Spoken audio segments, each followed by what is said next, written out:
Well, having sat back and had their feet up watching Liverpool benefit from late drama at the City Ground, and Manchester City come from behind to post 3 points in the Manchester derby, Arsenal closed the Premier League weekend with what many believe should be a routine victory, as Adrian has been saying. Sheffield United fans might disagree, but if Mikel Arteta is right, then 3 points here, non-negotiable. He says if Arsenal are to win this title, then they must get 90 points, which means they have to win 11 of their final 12 games. And with City, Chelsea, Villa, Brighton, Spurs and Manchester United to come, this can't be the one that they fail to win. The blunt blades have failed to win for most of the season. Even Opta can't give you a positive statistic. According to the stats giants, Chris Wilder's team have a 0.4% chance of beating the drop. So if Arsenal's title charge looks like mission improbable, then Sheffield United's is mission impossible. Here are the teams, starting with Sheffield United. They're going to have Gerbic in goal. We think a back four: Bogle, Amahodzic, Robinson, Trusty, Davis, Norwood and Sousa in midfield, McAtee and Harmer behind McBurney in attack. Arsenal, a little bit more simple to work out tonight. It is as you were for the Newcastle game. Raya is the goalkeeper. It is White, Saliba, Gabriel and Kivior as the back four. Jorginho and Ødegaard and Rice in midfield, with Saka, Havertz and Martinelli in attack. So tonight's starting running team was Rodrigo, 2 Holland Troy's ball off, 11 Roberto Diaz. Well, the PA announcer here, I don't know if you heard it, he actually said this when they came out to warm up as well. He called Sheffield United the red and white wizards. They need to pull something out of a hat there to get all 3 points. Maybe that's what he was alluding to, yeah. Tomorrow night, TalkSport 2 takes you to Elland Road. Wednesday night, the Etihad. 2 live games from the Europa League on Thursday, before Sheffield Wednesday welcome Leeds on Friday. Saturday, 3 live commentaries from the Premier League and the Championship, and Sunday we have a dynamic duo of live matches. That's just the next 7 days. We got 12 commentaries during that period. But Monday night's a game night, and game night isn't game night without a greasy chip butty.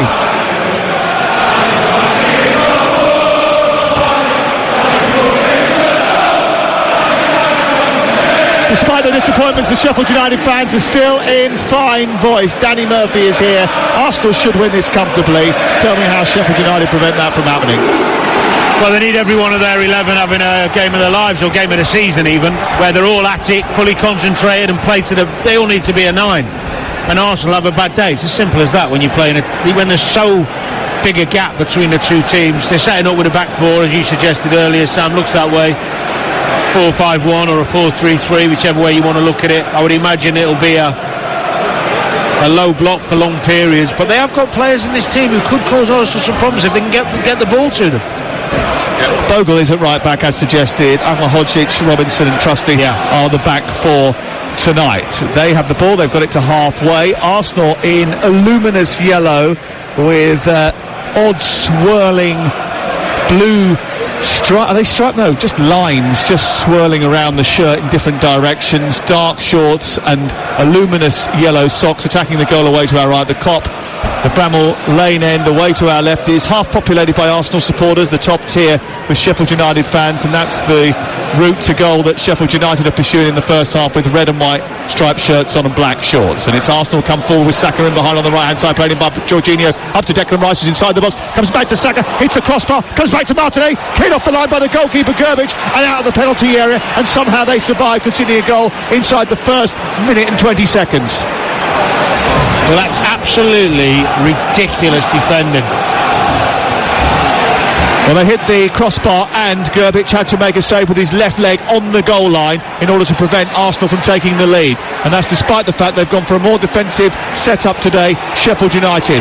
The game has been stopped by Sam Barrett, the referee tonight, for a head injury of Martin Ødegaard, 6 yards back from the edge of the penalty area. But Saka getting in down that right-hand side after Trusty was well beaten by an easy little give and go between Saka and Jorginho. Sam, I've got to say, Trusty, I mean, I go as far as to say the under-14s my boys play in and I help coach sometimes. If the full-back did that, I'd be bringing him off. It's the most basic part of defending. It's a dead easy give and go, not even done with that much intensity, and he's in. Then he ends up hitting the bar, comes out to I think it's Martinelli who improvises, cleared off the line from Robinson. And then I think Rice gets a shot as well. I mean, how can you defend so basic? I mean, forget Championship, Premier League. That's a professional footballer. It's just basics. Caught watching the ball, and you're up against one of the best wingers in the Premier League, and you take your eyes off, he's in behind you. Awful. And Arsenal, who have made fast starts this season, have had the first real opportunity on goal. Their last 2 victories have been goal-laden, 6-0 and 5-0. No team in English League history has won 3 successive away games by 5 or more, and it's defending they're doing now with Bogle into the box, sending a cross in towards the near post, and McAtee was going towards it, so was Tom Davis, wearing 22, his hair shaved to the bone now, used to those big long flowing long locks. But Arsenal managed to clear and work it up midfield towards Jorginho. Jorginho wide out towards the left-hand side. Collected by Declan Rice. Rice into the centre. And then back out to Ben White. White now through the centre circle. And he finds Saliba over halfway. And Arsenal in those luminous jerseys. Pretty visible for everyone to see. It's quite frightening, really, how easily Saka escaped the attention of the back line.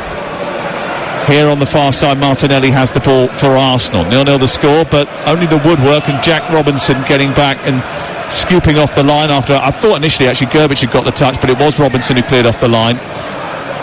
It wasn't a bad attack from Sheffield United just then either, down that right-hand side with Bogle and McAtee. There's just not enough numbers in the box when he crossed it. Saka trying to get down the right side, but goes infield to Ødegaard, who spins away from the defender, falls kindly and thrashed across the box by White. Doesn't reach Kai Havertz. It was a real opportunity to poke that home. A poacher might have done so. That's another big chance for Arsenal, and we've only played 4 minutes here. Down the right side again, Sam. Trusty sitting off Saka, doing what he wants. Trusty doesn't usually play in that left full-back position, being asked to tonight. Rice through the centre, into Ødegaard, there's the goal. It was coming. Rice to Ødegaard, a cut back from the byline, pulled it through the 6-yard box. Ødegaard arrived, and the captain pummeled it into the net from 6 yards out. Basic, easy, far too simple. And Sheffield United, who have looked like they were going to concede from the moment we've kicked off, have done so. Hasn't even taken 5 minutes. It's 1-0 Arsenal. It's just so easy. I don't know whether it's a team lacking confidence and quality or both in the same measure, but it's a great pullback from Declan Rice. He gets himself forward, which he likes to do when Jorginho's playing, pulls it back with his left foot. It's an open, I don't know who's tracking Ødegaard. He's got all the time in the world from the penalty spot, just in front of the penalty spot, left foot, side foot, bottom corner. But it all started that attack again from the right hand side. Trusty's 5-10 foot off Saka, who takes his time, picks his pass. It's an awful start from Sheffield United. It's an abysmal start from Sheffield United because they've had 3 massive chances already in the game and they've scored a goal. It's embarrassing. It's actually embarrassing. Here's Rice bundling through the centre, trying to take on all comers. He does take on Tom Davis, who eventually throws himself in front of Declan Rice to stop the man who's got yet another assist. Already his best season for assists, and will be for goals if he gets another. Havertz trying to get them further on the front foot here, travels down the left hand side after a quick free kick. Gerbic didn't quite read it right, and Havertz got there first but was forced wide. He's got it back again left hand side, moving towards the edge of the box. Arsenal in firm control of the game. 1-0 they lead after just 5 minutes of the game on Game Night on TalkSport.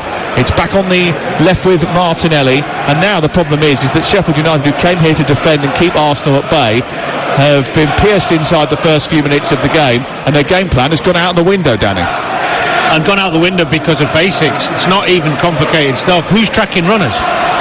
Who's tracking Rice? Who's picking up Odegaard when that ball goes that wide, when Rice puts it back? Surely you've been working on that. You know Odegaard comes in the box late. You know that Martinelli and Saka will kill you if you give them time. Get tight. Compete. Early in the game, get after them. Let them know you're there. Take a yellow. Smash them. Do whatever you got to do. Do something different than getting hammered every time you play at home by a team who are better. It's like they're watching and admiring from distance. Frustrating start for Sheffield United supporters who came here maybe hoping that there might be a little bit of something different tonight from their team. Here is Saka on the right-hand side again, taking the ball down the right touchline, trying to take on Trust. He's a former Arsenal player, by the way. Didn't make any senior appearances for them before he was sold in the summer to Sheffield United. He had a couple of loan spells out at Birmingham City. He was the Birmingham Supporters Player of the Year last season. Oh, listen, he's obviously not a left back. You can see that from the first 5 minutes. But then why is the manager playing him there? Ridiculous decision. He's so far off Saka. Saka just walked past him on his right foot there. Somehow he recovered, but he's terrified of him. You can see it in his body language. Same going on here with Arsenal, because they've got a corner and they've got 3 players at the back edge of the 18-yard box, right at the far side of the box, with 3 players making a movement. There's something going on here. They've sent it short into Saka. Saka then tries to give it back to Odegaard, gets it onto his left foot, does that. They all start to come into the centre now. Odegaard just checks and then tries to get some space to get a shot in towards the left corner of the goal, but it's well wide and goes behind.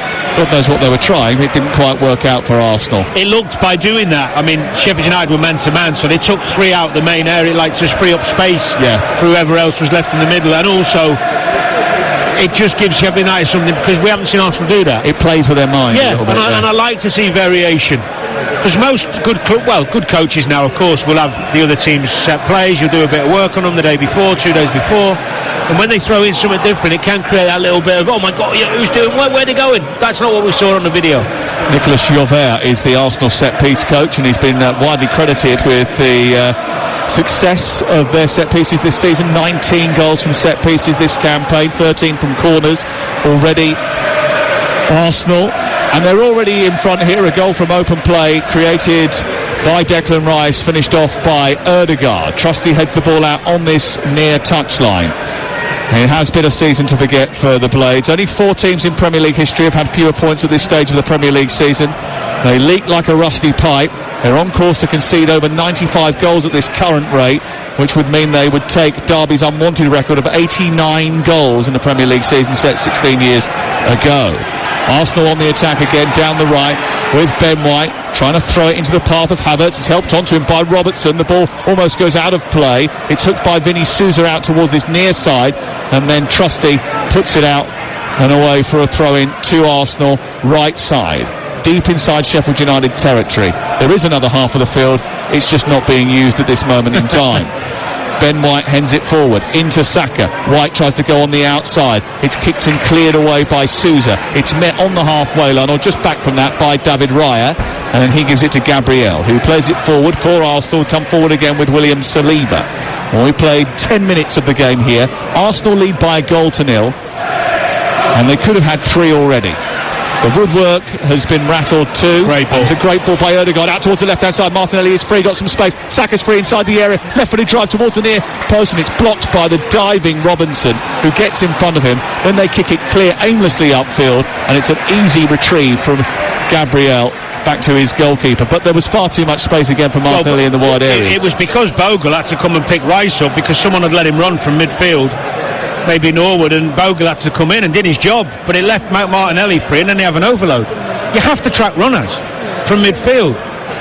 Now I think it was Souza who left Odegaard for the goal. You've got Norwood on Rice, then you've got to track your runners. You can't pass them on. They've got so much time and space at this moment in time, Arsenal.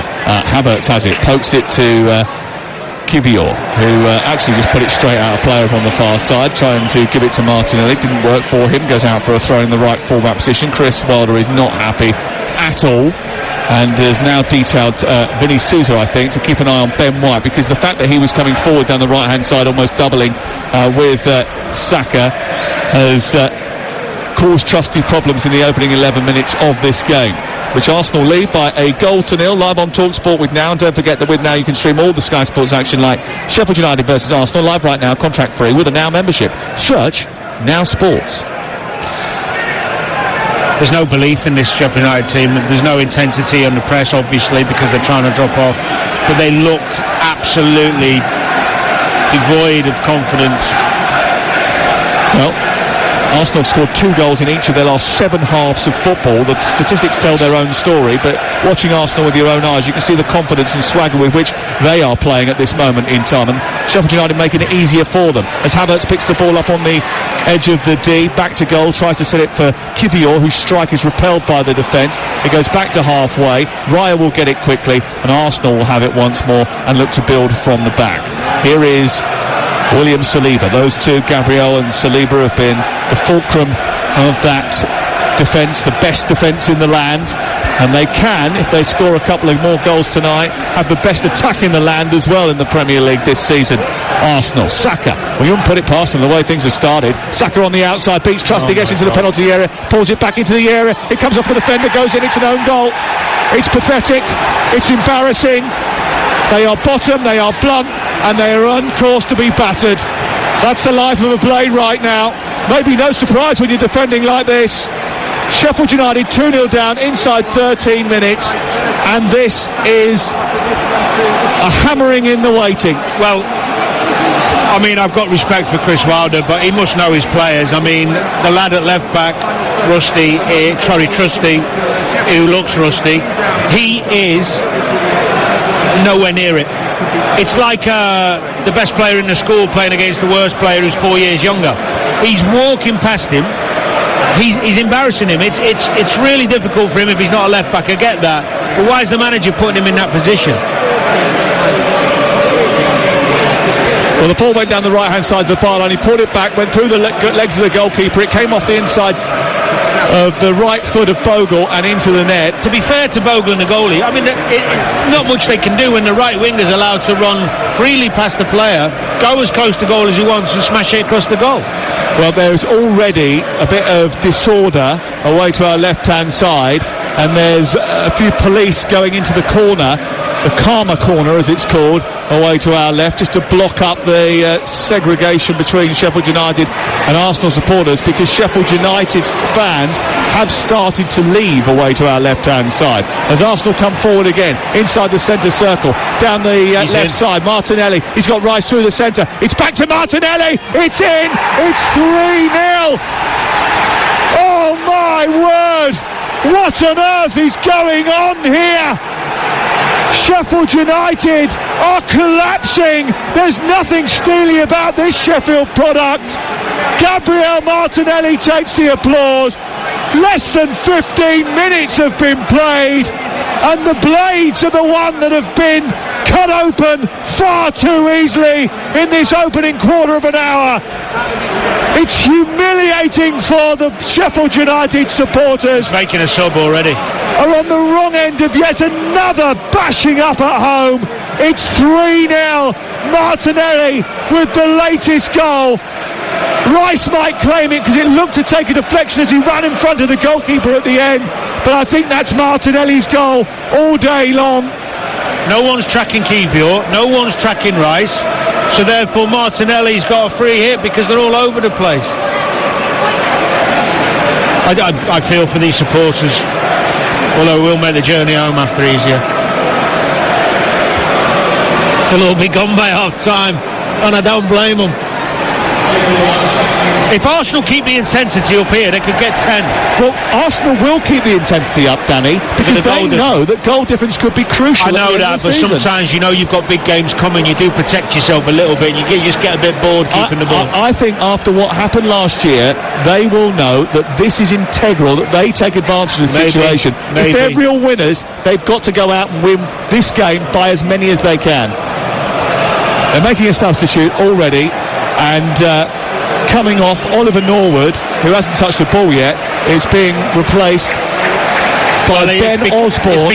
It's because he kept letting Declan Rice run off the back of him. And that's after 16 minutes. I think Ben Osborne will go, I think he'll play left back. I think he'll play left wing back, Ben Osborne. I think they'll go to a back three and he'll play left wing back. Sousa and Davis will play a little bit deeper in midfield, but Bernie will go up top on his own with Harmer and McAtee charged with getting up alongside him, but I think they'll go to a three. They have, I think. To be honest, the manager's got to take some serious responsibility for playing Trusty at left back. I mean, duck out of water is being kind. He shouldn't be that uncomfortable though there if he's a centre half. Positional sense no good, no athleticism, no intensity. No, he's not the only one, by the way. The people who are running off the midfielders, I mean, basics, you track your runner.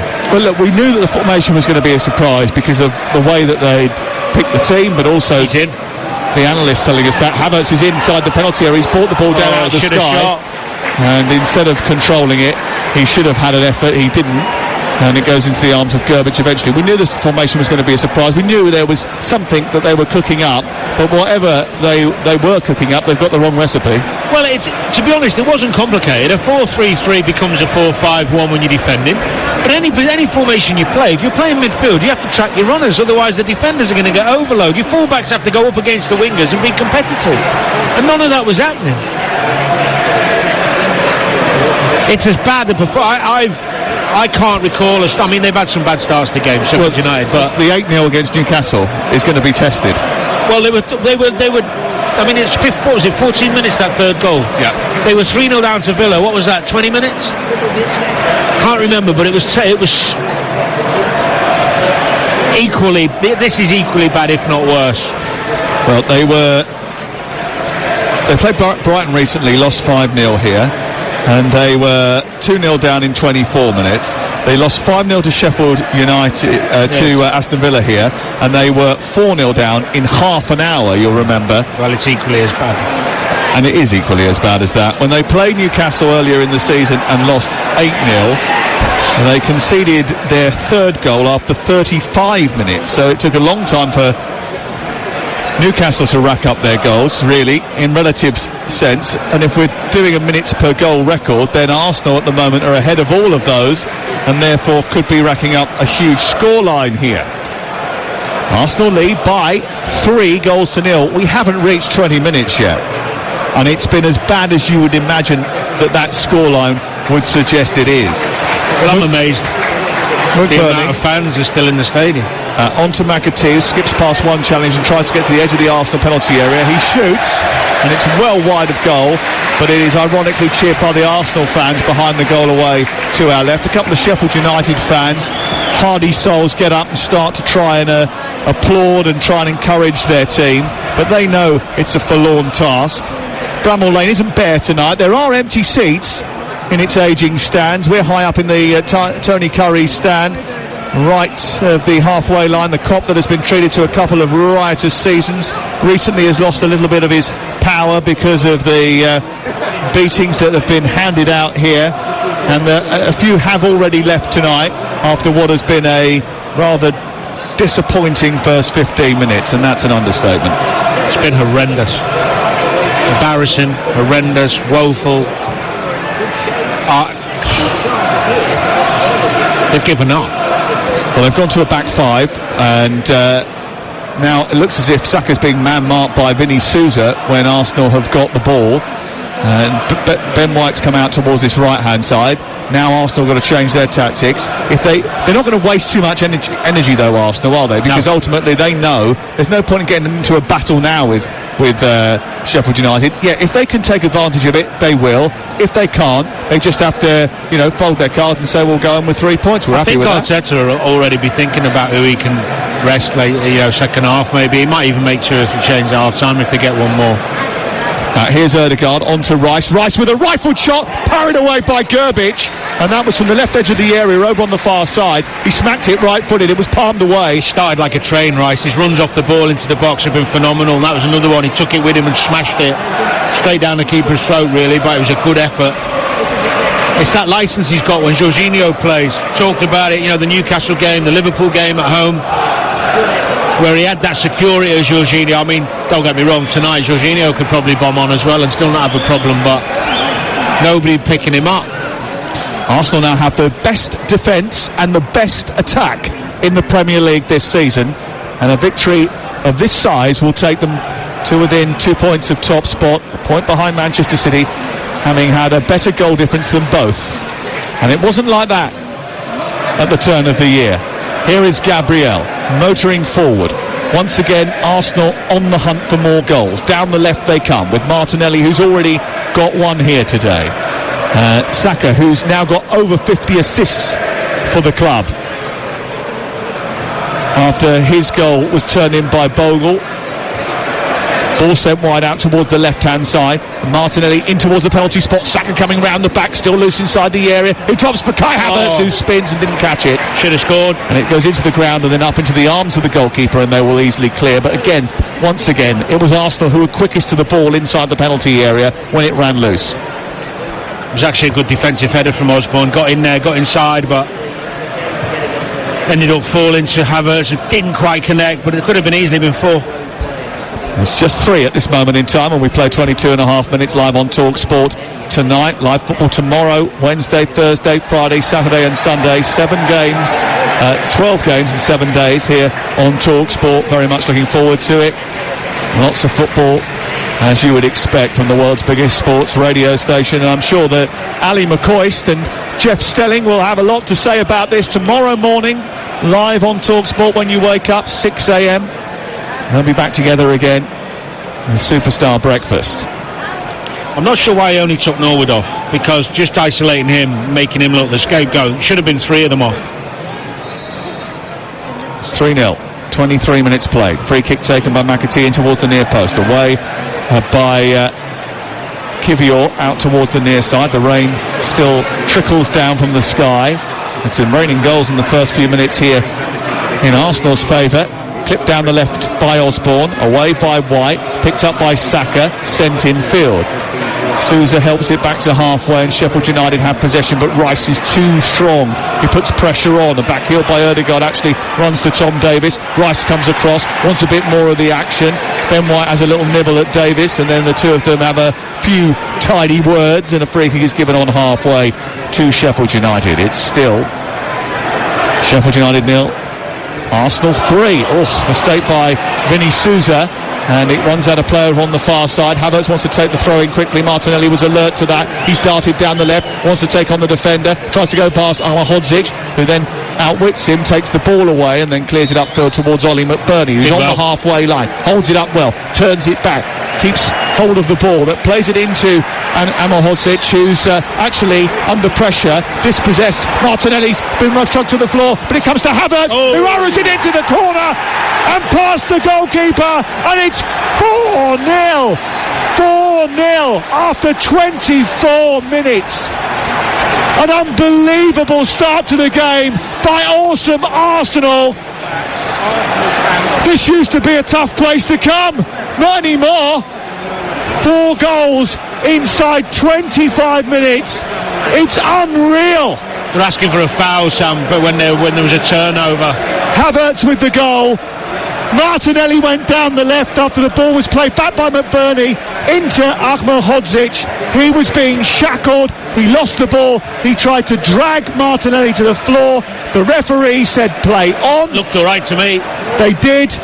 And away with it went Havertz, steaming down the left side of the box, and he drove it into the far corner, and it's 4-0. That's not a foul. I don't know why Robinson's not going across to Havertz to try and block the ball. When he breaks here, Havertz on the inside left position, you're thinking Robinson's going to go over to try and block, but he waits. And Havertz, with his technical ability, takes his time, picks his spot. Do you know what it feels like? It feels like sometimes when you play at training ground, first team, and you get like one of the younger teams over, the 18s or the younger boys, just to get some fitness or get your sharpness up, and they can't cope. Well, they're going down the left-hand side now, and there's a big chance here for Harmer, and he's tried to shoot towards the far corner. And it's stopped by Ryan, but the offside flag would have stopped him anyway. And eventually it's cleared away by the Arsenal defence, but they just tried to spring an offside trap and didn't manage to do it there with Gustavo Harmer. I have to say, for all Sheffield United's poor play, the intensity of Arsenal's play, the running off the ball, the quick passing, the speed of thought, bang at it. This can't be a coincidence, can it? Beaten Burnley 6, scoring goals against West Ham and Newcastle for fun. As Saka comes down the right again, shovels the ball into the near post. It's away by the retreating Robinson. You can say all you like about how bad these other teams have been, but Arsenal have got to have been in cracking form to be able to do this. It's a great point, Sam, and the movement we're seeing, the running off the ball, the speed of pass, the right decisions. That's what you get when everyone's sharp and bang on it. And Arteta has to take credit for that. Refocusing them, re-energising them, that break where they had a bad December, didn't they? Let's be honest. People writing them off, including myself, I have to admit. They do look really bang at it. There's a real zip about their play. And they go up to within 1 point of City, 2 points of Liverpool with a victory here today. And they will win here today. I'm going to stick my neck out and say that's going to happen. Especially because defensively, in all those games that we've just mentioned, they've been relatively untroubled. In fact, rarely have their back line been called upon at all in 2024 in the Premier League. Their expected goals against is 1.9. The next best is Manchester City's, which is 8.3. That just tells you, and that's a lot of numbers. I'll tell you this, Arsenal barely have faced a shot on target of any real note in the opening few months of 2024. I like the shape. It's a good old traditional back four. Don't really see them these days, do we? I love it. Here is Kivior down the left-hand side. It's actually 4 centre halves, really, isn't it? Yeah, that at Arsenal the moment, play. yeah. With Kivior at left back and Ben White at right back. And something that Manchester City do. All of them, by the way, playing inside the Sheffield United half. In fact, midway inside the Sheffield United half. It's unbelievable. Look, no one's getting near the ball for Sheffield United. Look how far off they are. They're all 4 or 5 yards off. There's no press. They can't get near them. It's a keep ball session. They're popping it around for fun now. They're taking the mick a little bit here. One touch football, edge of the penalty area. They're chasing shadows. Someone's got to wire into a tackle at least to stop them in their tracks. And Tom Davies eventually gets something on the ball, but it's very quickly back to Gabriel. Down the left it goes to Ødegaard. There's the tackle. It was coming. Bogle's going to get a yellow card. The problem is that they were going for it. They were pushing it around. They were taking the mick in the way that they were playing because they were so good and Sheffield United was so off it that it was going to happen. That's what happens. That's what you do. And Bogle went wiring in and he gets a yellow card. Do you know what though? It's not. They're not actually taking the mick. They're moving the ball quickly. It's not like it's not skills for not. I totally agree with you. Yeah, it's actually good play. They're getting frustrated because they're not close enough. But it is humiliating for Sheffield United. Yeah.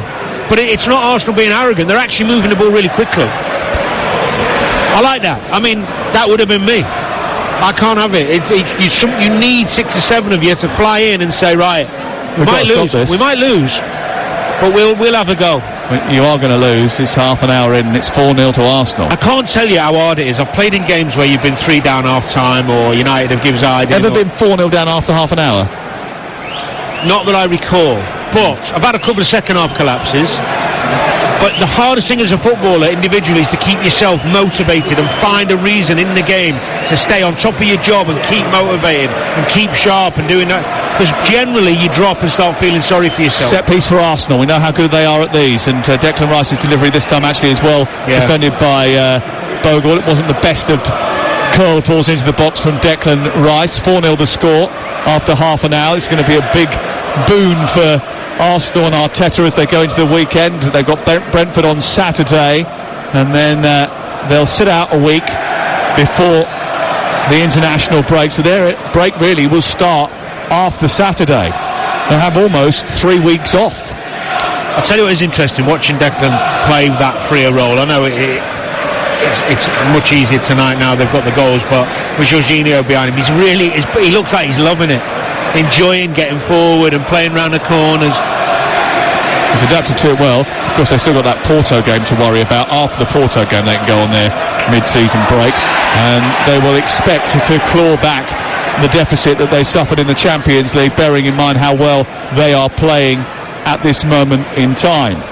Ball goes up to the halfway line, dragged to the floor was McBurney, so it's going to be a free kick on halfway. Penny for Chris Wilder's thoughts at this moment in time. Well, I don't understand. I can't believe for the life of me he hasn't talked to the players about tracking runners and getting tight to people. I mean, the Saka situation in the first 5 minutes was beyond comprehension, really.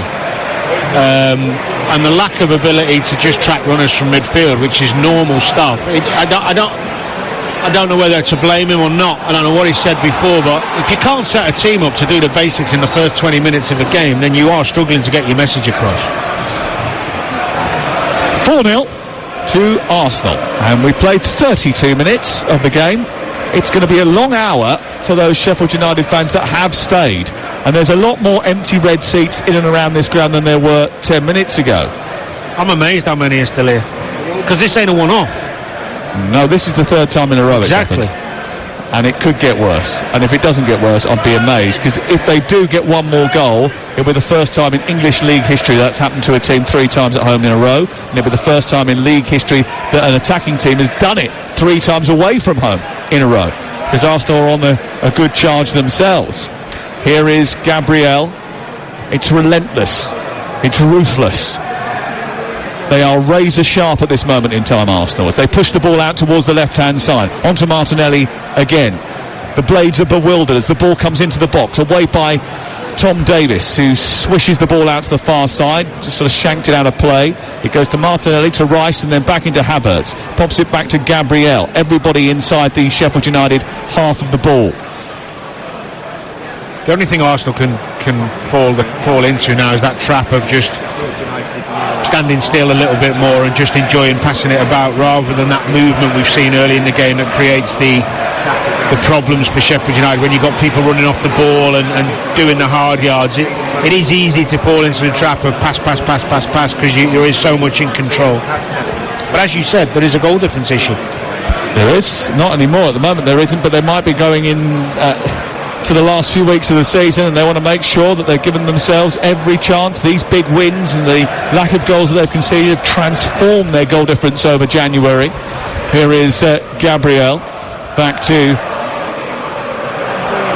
Saliba, who moves it forward and then plays it towards the left.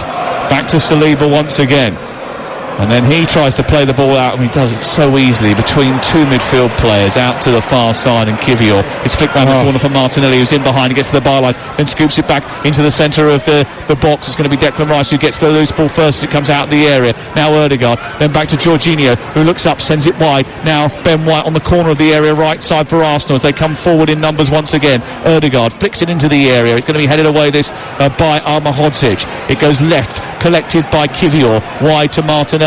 Sheffield United not even getting close to Arsenal players here. Nowhere near, Sam. Look how far off they are. They're nearly camped on the 18-yard box. There's no intensity to the pressing. They already look knackered. Yeah. Here is Ødegaard. They have been chasing shadows since we blew the whistle here. A little kick in the back of the ankles from Vinny Souza. You would have thought out of everyone, Vinny Souza and Jack Robinson would be up for the fight, bearing in mind that a couple of weeks ago they were fighting amongst themselves. They haven't shown enough fight in this game so far. Mikel Arteta looks nonplussed as he stands inside the technical area. Well, it'd be nice for him to have a 90 minutes where he's not bouncing up and down, because he usually gets so integrated into the match with his emotion, he can actually take a breath and just admire his team play for a little bit without that concern or worry that you're going to give a goal away. Or here we go. Arsenal won the reverse game at the Emirates 5-0. Saka into the area, looking for Martinelli, who's run from left to right into the box on the right side. It's with Ødegaard now. Havertz to aim out in the centre. Ødegaard into Jorginho. Quick ball into Martinelli, who takes it on well, then turns. Left-footed shot, takes a deflection off Armahodzic, goes out for a corner over on the far side. Great move. Martinelli drifting in from the left, ends up on the right, and he ends up in the middle. That's the running I'm talking about. That's the off-the-ball stuff, where you're trying to create space for others and messing around the defenders. Who's going to pick him up? Who's passing him on? They're enjoying themselves, and rightly so. Corner kick, far side, to be taken by Declan Rice. A few of the supporters have pointed out that the ball is not correctly in the quadrant. Well, that'll make all the difference. As if that's the biggest problem they've got. It only has to overhang the quadrant. That is the law over on the far side. Sam Barrett being rather officious, just making sure that it definitely is doing just that. Stop kicking. I'm not kicking. I know you're excited, but come on. Listen, I've just got a little bit of adrenaline flowing through my veins here, watching this Arsenal cavalcade towards goal. Here is Rice pinging it to the edge of the box. So much space for Ødegaard to bring it down on the edge of the area. Right-footed strike. It's cleared away from the edge of the 6-yard box. But they've given it away again. Ødegaard into the centre. It's towards Havertz. Up in the air by Trusty, who just about got there. Havertz wins the second ball. Saka, then on to Saliba, then on to Ødegaard again. Wide to Ben White. Back into the centre. Stopped by Robinson. Tries to clip it away. Arsenal have that back. Thank you very much. They can't even get out of their final third, let alone their half at this moment in time. Sheffield United, and Arsenal come forward again. Ødegaard forward to Saka. Saka in between two players, went down wanting a free kick. McAtee was the closest to him. The referee said no free kick, and it's cleared away up over the halfway line by Sheffield United. See, even referees are starting to feel sorry for Sheffield United. That's what happens in games, you know. They just start feeling sorry for you when you're taking a hiding. Well, it's interesting you should say that, because I thought that at one stage they were going to bring in that mercy rule, weren't they, where you could blow the whistle without giving any injury time. They did that between Luton and Man City, didn't they, in the game in the FA Cup last week. I mean, he might as well just blow it now. Well, you can't do that, can you, because of Golden, like you said. I know you. It was a joke. I know. I never know with you. Do you know what? On that, there was loads of times when I played, and you get to 90 minutes, and there might be 6 or 7, been a few injuries, and you say to the ref, "Come on," and he'd blow up for you, but they can't do it now. White into Ødegaard. Ødegaard back to Saliba. Down the right it goes into Saka. It's 4-0 to Arsenal with 8 minutes before half-time. He gets towards the byline, pokes it back to Ødegaard, opens his body, goes to shoot. Well blocked this time by Sousa. Out as far as Gabriel, encouraged to shoot by the Arsenal fans. They haven't even shot towards the Arsenal fans yet. Imagine what it's going to be like when they're trying to suck the ball into the net in the second half. Ødegaard. Again, I mean, Sheffield United look like... Honestly, they look like a team from a different realm. They do. They look like they've been out celebrating for a week. That they've just, like been on the raz. The legs have slowed, they're thinking slow. And I don't think we're trying to be disrespectful here, are you? We are trying to convey what we're seeing. They are on the ropes. They are literally like a heavyweight boxer in the final rounds of a slugfest. It looks like a League Two side playing a Premier League side at the moment. That's the reality. Here down the right-hand side, Saka, lovely bit of skill, pulls it back for the area. It's beautiful. Rice, it's 5. Declan Rice runs over to celebrate in the corner. Saka with another assist. It's a brilliant goal from Arsenal. Great feat from Saka, wasn't it? They are just goal machines right now. And as it stands, they are about to be the first team in English league history to win 3 successive away games by 5 or more goals. They look like record breakers. They're playing like record breakers. By the end of the night, they could be record breakers. That was beautiful skill from Saka. It's actually brilliant quick feet, nice and strong. Rice is in there again. He's enjoying that freedom tonight.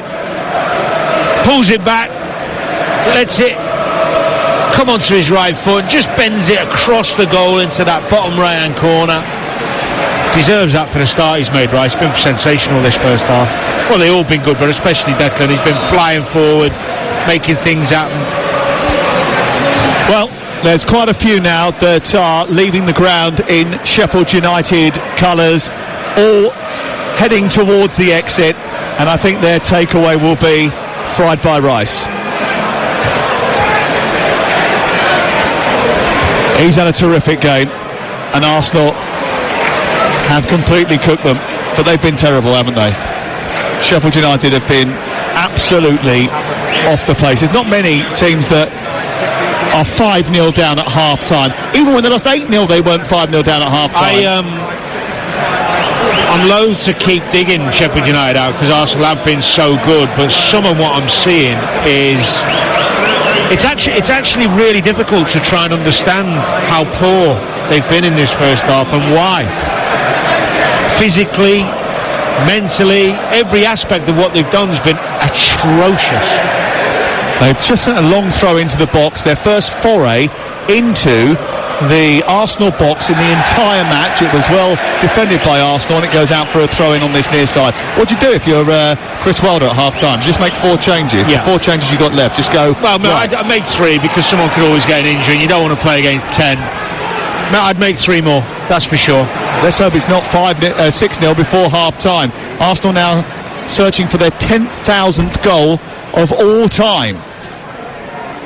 Rice trying to twirl away from the attentions of Tom Davis. Jorginho. Saliba. 5-0 at half-time.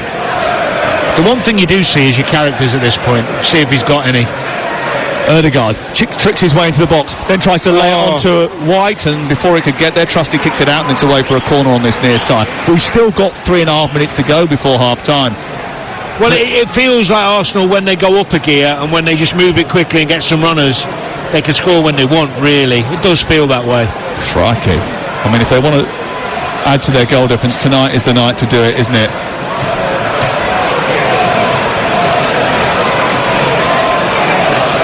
Ødegaard to take the corner kick from this near side. Saka.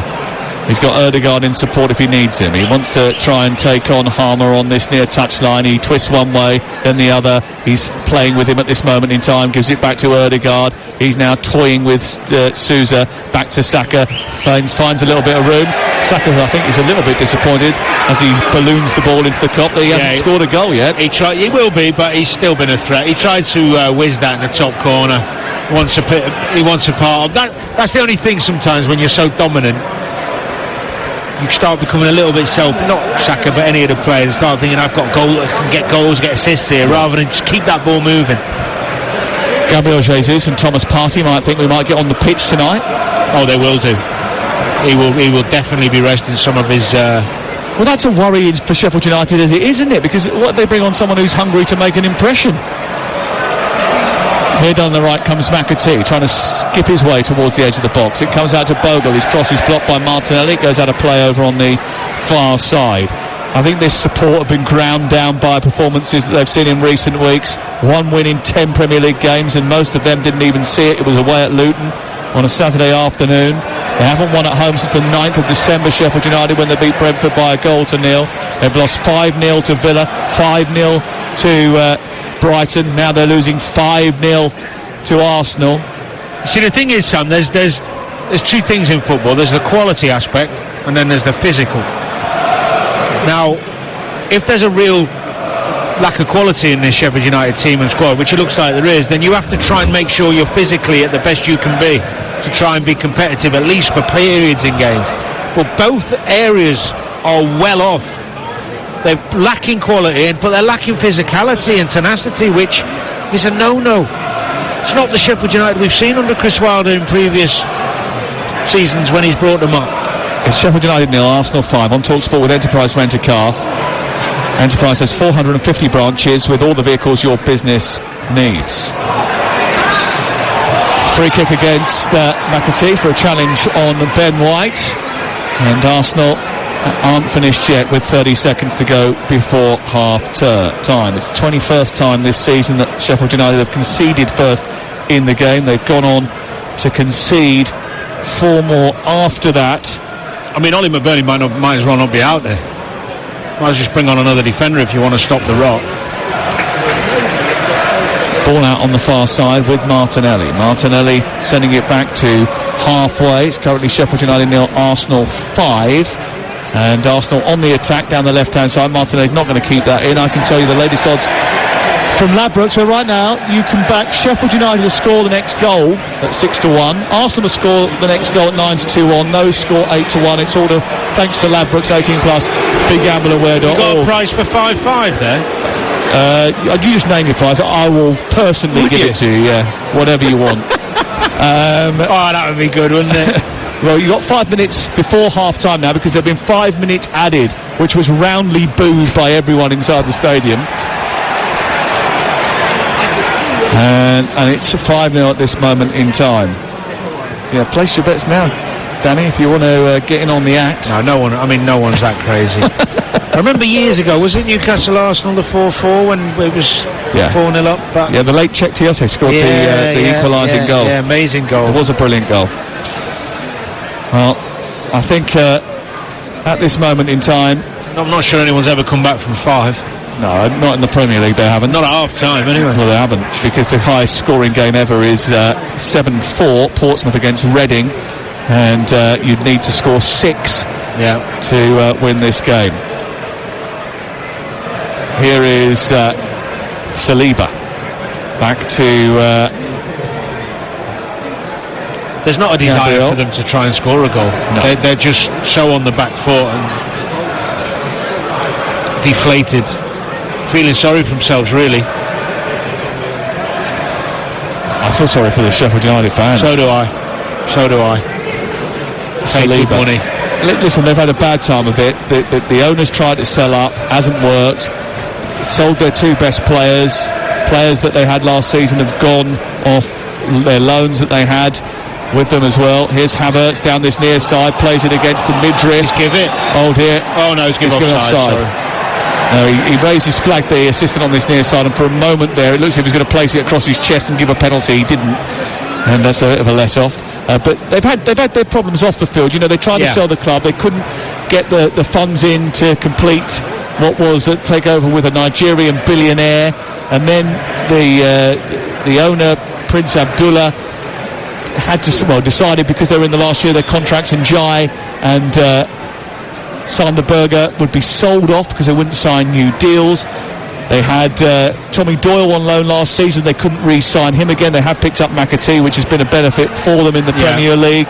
But their squad is lighter than it was when they were in the Championship. And in the Championship, they didn't have the best squad, but they did a good job to get up. I agree. I mean, the players you've just mentioned would get in this team for sure. So they are weaker against better opposition every week. And their confidence has been absolutely battered recently. So I think Paul Heckingbottom and now Chris Wilde have had to sort of try and do it with one hand tied behind their back, really. But that doesn't excuse performances of this level. No. I mean, the easiest thing to do, not easy, but it's easier to shut up shop and be defensively tight to a degree. 3 games on the spin is not acceptable at any level. And that's 3 games on the spin at home, by the way. Yeah. That's not all told, that's at home. And there were better signs actually in the game against Wolves in the 1-0 defeat.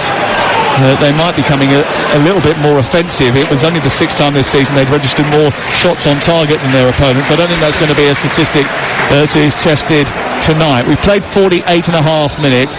It's nearly half time. It's Sheffield United 0, Arsenal 5, and Martinelli, Ødegaard, Havertz, Rice, and an own goal from Bogle, which was created by Saka, who's now got 50 assists and counting. In fact, 51 assists now and counting. What's the record, Sam? 9? 9 league win. A win by 9 goals, yeah. Was that Tottenham Ipswich, was it? It's quite a few teams have done it. Manchester United, Ipswich have done it. Southampton have been beaten 9-0 by Leicester and Manchester United.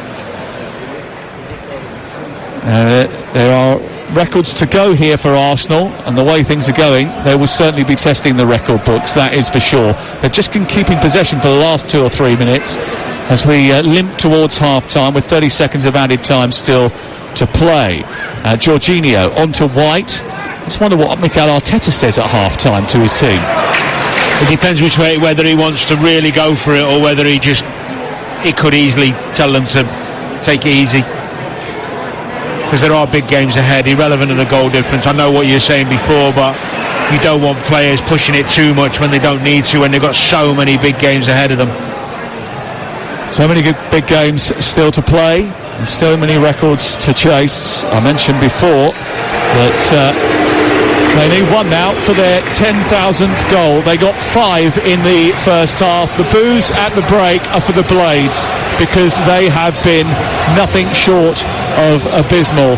Ødegaard, Bogle's own goal, Martinelli, Havertz and Rice have done the damage, and the damage is significant. Arsenal came here to win. They came here to add to their goal difference. Everybody was predicting a riot, and that is exactly what has happened. Sheffield United 0, Arsenal 5 at half-time. George Vordock is coming on, Willis Sula and Andre Brooks coming on as well. McAtee, Davis are off. And there is another one who's gone off as well, but I didn't quite catch that because what was catching my eye was the integration of Fabio Vieira into the team at the expense of Bukayo Saka. And there has been criticism previously from Mikel Arteta for not managing to protect Bukayo Saka, but he's certainly done that today as they come forward into the penalty area. Harmer for Sheffield United trying to get onto a fast start here at Bramall Lane in the second half, attacking the Kop away to our right hand side. Baldock has just sent the ball towards the edge of the area. Bogle's cracked one goal, which is blocked by Rice. Martinelli got a little finger in the face from Baldock as he went down that right touchline. He went down, and after the attack dissipated... Well, two things, Sam. I think McBurney's the other one coming off. But the other thing is, I don't understand, when you get an eye... I've had the finger in the eye many times. When did it start affecting your legs? I don't understand. Why does he go over when he's tracking a runner? You can put your hand to your eye and you can go, oh my God, but your other eye works and your legs still work. What if that was the last minute against Man City or Liverpool? Maybe I'm being a bit of a pedant. The other change, I think, is McBurney, who's come off as well to be replaced by... I wasn't listening. I was just doing the... I was concentrating on the game. I said there's two. No, you weren't. What was I doing then if I weren't concentrating on the game? You were trying to find out over there who was brought, and I told you who'd come off. I was getting distracted. Come on, listen. We're a team. Sorry. I've gone to bits like Sheffield United's defence. Yes, a little bit. He didn't give me a good enough half-time team talk. That's the problem. How the hell is Trusty still on the pitch as well? In fact, you know what it is? It's debt because he didn't bring those snacks. Ah, that's it, yeah. Baldock for McAtee, Asula for McBurney, and Brooks for Davis. Just a confirmation of those changes. And Saka off, Vieira on for Arsenal. And Martinelli is okay. He's had his treatment and he is back on. I did have a look at the Premier League records at half-time, so I know you were keen to find out if anyone's come back from 5-0 down. They haven't. There was a 5-5 draw, though, West Brom against Manchester United. Yeah, in the last ever Sir Alex Ferguson game in charge. Lukaku played, didn't he? Yeah, 7-4 Portsmouth Reading, I mentioned in the first half. The 9-0s, Manchester United Ipswich, Manchester United Southampton, Liverpool against Bournemouth, and Southampton against Leicester, all 9-0 scorelines. Yeah, he did that off time. If you hadn't disappeared, chatting to someone over there, you might have heard it. I was going to the toilet. Ah, okay. Is that okay? You're bored now, aren't you? He said to me at half-time. Do you know what he said to me at half-time? He said to me, oh, it's going to be difficult in the second half. And I thought, oh no, I know what that means. It's always difficult when you haven't been sugared up at half-time, isn't it? It is, yeah. Are you regularly not sugared up at half-time? Arsenal on the halfway line. Certainly, they looked like they were sugared up before the start of the game. They did start that way. Trusty trying to half clear. It's picked up on the far side and sent up towards Brooks, who drives upfield into opposition territory. He's got support from Asula through the centre, but he's huffed out of it. The ball is cleared by Arsenal. Brooks has got it back again, charging forward down towards the left edge of the area. Big and powerful, moving into the box at speed, and no little skill as well by Brooks. Andre Brooks, who darted into the penalty area there and then gave the ball away to Erdogan, and now a chance for Martinelli to sprint up against Mahodzic, who's gone past him far too easily. He misjudged that run. Mahodzic gets to the edge of the area. Martinelli then goes and takes him on again, beats him again into the penalty area, and now Mahodzic has to come across and push the ball out of play, and Martinelli out of play and give away a corner. Do you know what I love about Martinelli there? He had the willingness to go past him initially with his speed and his pace and use the space. Then he knew there weren't people joining him, so he came back and had the football intelligence to keep the ball. Then he's gone again and done him again because that's where the space was. Really good play from him. Also at half-time, I was sampling the thoughts of the Sheffield United supporters.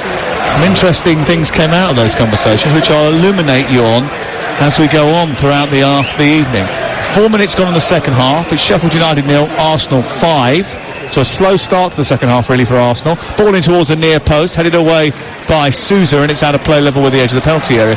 And a lot of them were sort of talking about the tactical issues that you'd pointed out, the Trusty playing at left back. Why on earth they decided to do that? At least put someone like Robinson there with some of the suggestion that at least you've got someone who'll go out and engage with Saka. He's quicker, low sense of gravity against Saka, of course, makes sense. And the other thing they were sort of discussing is how it feels like the teams that come up from the Championship just cannot compete in the Premier League. We'll discuss that later. Ødegaard plays it square into White, out to the far side, and Fabio Vieira back to the edge of the centre circle, and then Saliba will come forward. So Arsenal in those bright yellow jerseys with blue swirls or lines, it's like spaghetti lines that are going through that steward fluorescent yellow, attacking the goal away to our left, where their supporters are waiting for more goals, I think. And the ball's bounced kindly for Havertz here, left side of the area, tries to get away from Sousa, who commits a challenge, and it's going to be a free kick on the edge of the box. I understand that, just briefly, the coming up from the Championship and struggling, of course, with the fine, all that stuff. But this is a Sheffield United team who, when Aid went through the scores early, they competed here against Manchester City early in the season, same group of players. They competed against Liverpool. They've had performances where they showed it better than what they've showed the last 3 games. You can't 3 home games on the spin be conceding 5 without a fight. That's not about the quality.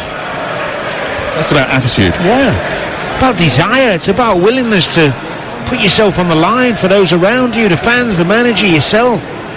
Tracking runners, getting out to people, closing people down. Simple stuff. 6 minutes gone in the second half. Still Sheffield United nil, Arsenal 5. And the free kick to be taken just outside the penalty area, about 2 steps back from the left side of it. It's just narrowly what would be regarded inside the last 18. So it's wide of the box, left side for Rice to hit it right-footed. In towards that near corner, and the goalkeeper went across and grabbed it. And he went down a little uncertainly and pulled it into his chest, Gerbich. Yeah, I'm not sure whether he was trying to catch him out there, Declan Rice, or whether he was trying to put a normal cross in. Maybe he was trying to catch him out. Well, I think poor old Ivo Gerbich has had a terrible start to his Sheffield United career, really. He was bought in because I think they felt that Wes Foderingham wasn't doing them any favours. But this is his 4th appearance tonight for Sheffield United. He was subbed with a head injury in the game against Crystal Palace on his debut. He conceded 5 goals from 5 shots on target in his debut in the FA Cup, and he's conceded 5 here. Here's Vieira into Martinelli. Martinelli with a poor effort on goal, should have been 6 by the way, and it's cleared away, hoiked away by Armahodzic. Back with Ødegaard into the area. Kivior going down the left hand side, and it wasn't a foul, but Harmer has won the foul, and Sam Barrett, being very charitable, gives a free kick to Sheffield United. It was actually one of those moments where, when Vieira gets in, you think, if that's Saka, he's away. And he just hasn't got that burst that Saka got. So he makes the right choice in trying to play it, but he overhits it to Martinelli, who has to stretch, and it's a bit high for him. He does all right getting a contract on it in the end, to be honest. Sheffield United behind at half-time for the 14th time this season.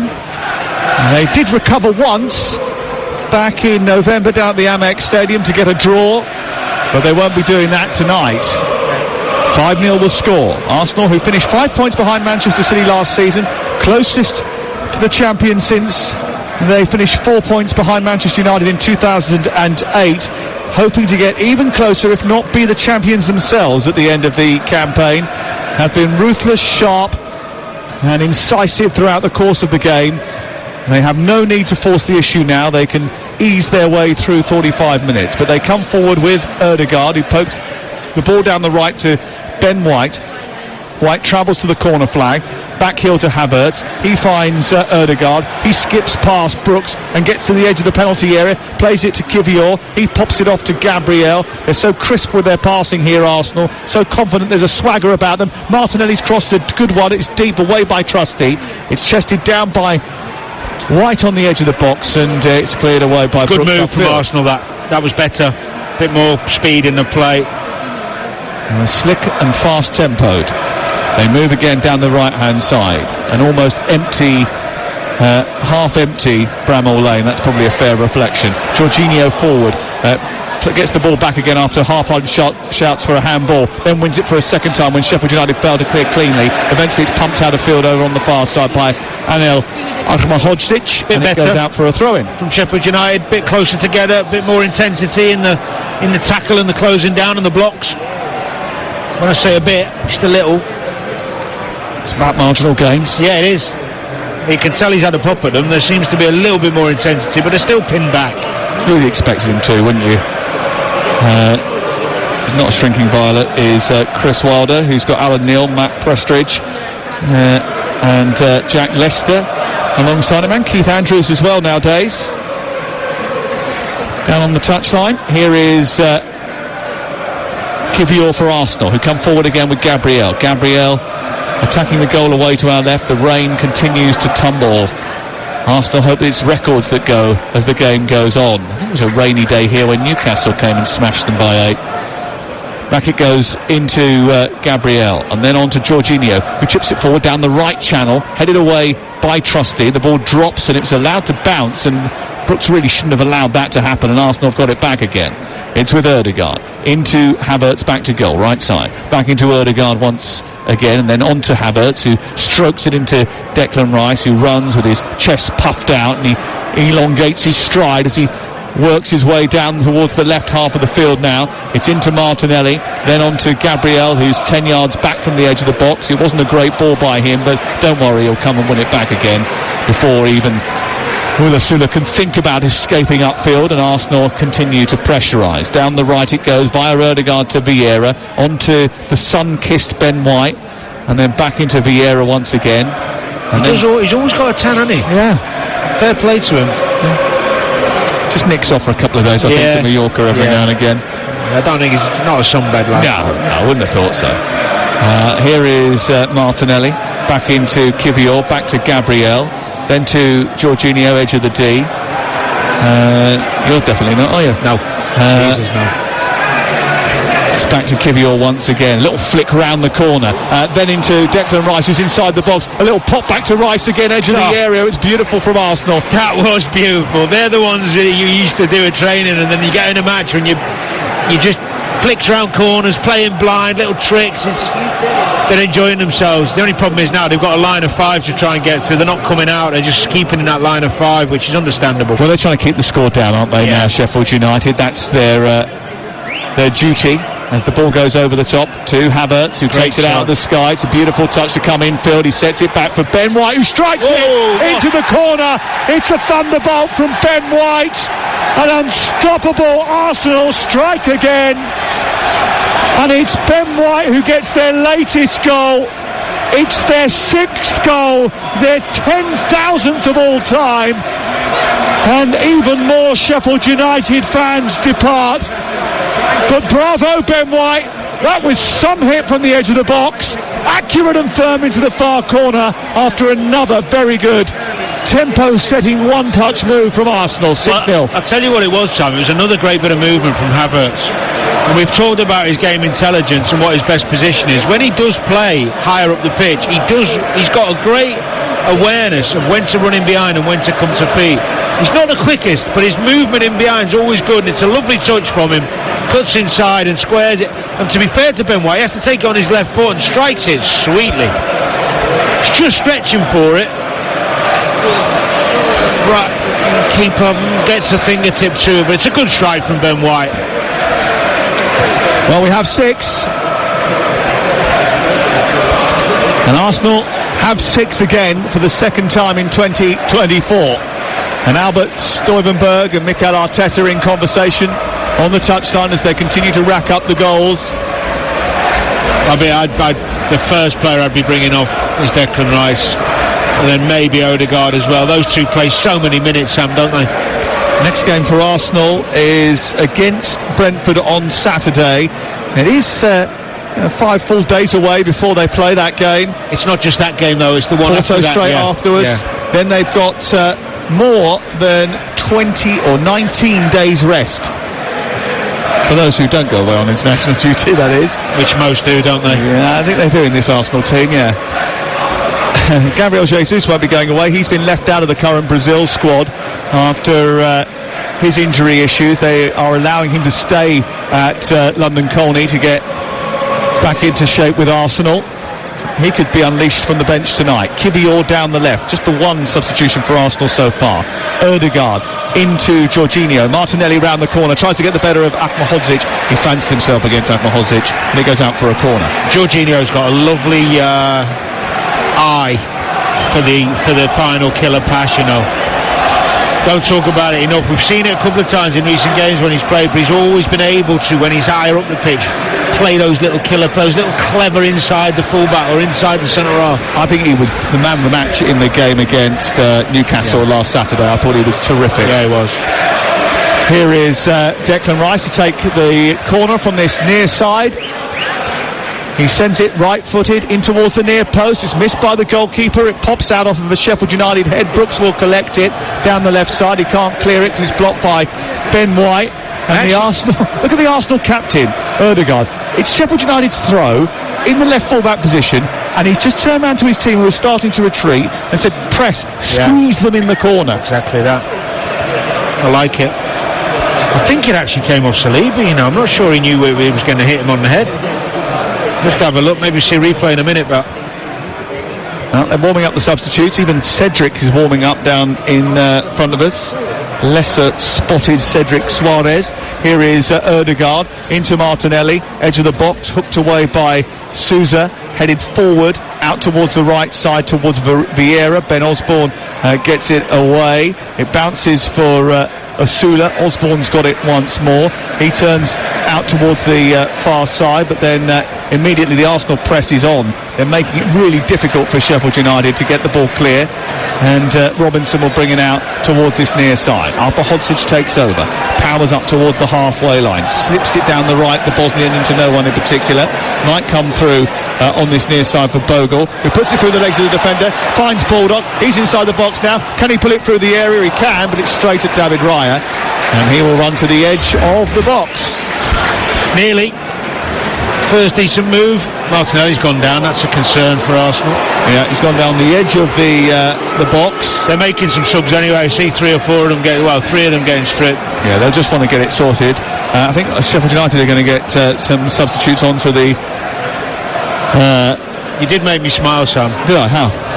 Even Cedric's warming up. He's hardly played a game, has he? You know, over the course of the last few years. I know, but you made it sound like he was a ball boy or something.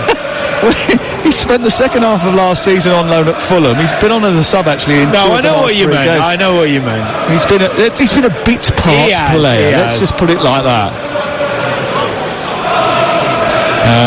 Martinelli is still receiving treatment down in front of us. Let me tell you about what's coming up on TalkSport over the course of the next couple of days, because not only are Ali and Jeff back together tomorrow to dissect what's been a comprehensive Arsenal victory here tonight, but also over the course of the next few days we've got live commentaries for you incoming. 12 in 7 days, unbelievable. We're around the grounds of Adrian tomorrow, whilst on TalkSport 2 Leeds against Stoke. Southampton Preston is TalkSport 2's commentary on Wednesday night, while we bring you Manchester City versus FC Copenhagen. Sparta Prague Liverpool Thursday. Freiburg West Ham is live on TalkSport on Thursday. Sheffield Wednesday, Leeds Friday night, Manchester United Everton Saturday, Cardiff Ipswich, Wolves Fulham, Huddersfield West Brom, and Tottenham against Manchester City in the Women's FA Cup quarter-final all this weekend on TalkSport. Bad news this for Arsenal though. This is not what they want to see. A hobbling Martinelli using two of the medical staff as crutch as he hops off with his right foot, not able to bear any weight. That is a worry. See, this is the worst problem. Your game's won. I know you can't predict who's going to get injured or him going over on his ankle, whatever he's done. But that is a blow for them. Ahmedhodzic has come off and Arblaster has come on to go into midfield. So another change of formation for Sheffield United. They're making substitutions now. Gabriel Jesus comes on to replace Martinelli. Well, to be fair to Jesus, he's comfortable playing wide. We saw him do it for City many times successfully. Off comes Jorginho to be replaced by Thomas Partey. I'm amazed at that. And the other change is going to be Cedric for Ben White. I understand that, because at fullback you have to do a lot of bombing, and White has absolutely flown forward loads of times.